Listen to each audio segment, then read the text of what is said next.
ما ركتين لاستقيمك أول ما أنت صاحبك كمان يقد بقية يا سلعن تن يا سلو قرانين وادنا لي وحير بنادمن وادنا لي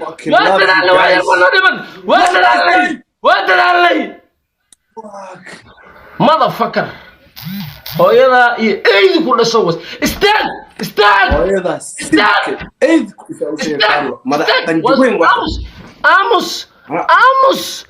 امس فرتا تاي قبالك اللي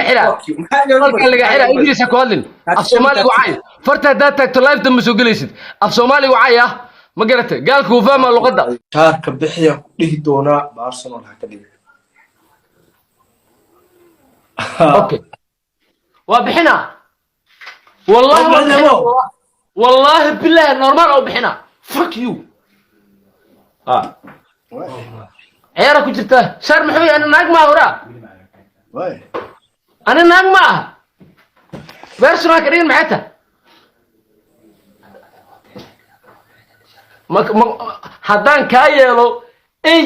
dhalaa ah ay dhalay ay haddaad maarata ciyaar waraa ani fiiri meeshaas fiiri aad misujeeda aad misaragta w meeshaas aniga شوف هو ولا يعني كان w qoralka انا ترتر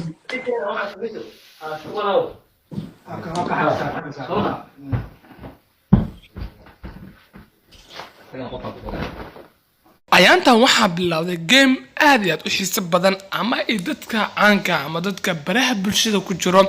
ay wada isticmaalayaan ama ay ka wada falcelinayaan gamekaas waa game aad iyo aad u xiiso badan marka dadyo aad u fara badan oo qof walba waxa lagu xujeenayaa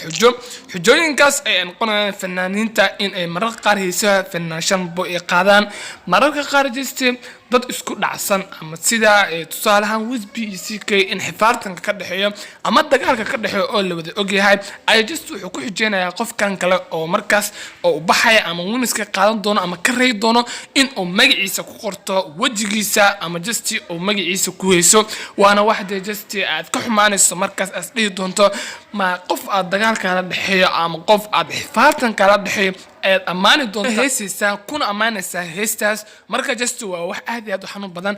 sida Wisby ay ku dhacday in uu amaano ama just lagu xujeeyay in uu magaca CK oo ku qorto wajigiisa laakiin just mayna noqon taas ama just moona sameeynin kan waa game aad iyo aad u xiiso badan ay dadka dhalinyarada aad iyo aad iskugu madadaaliyaan ama just ay aad iyo aad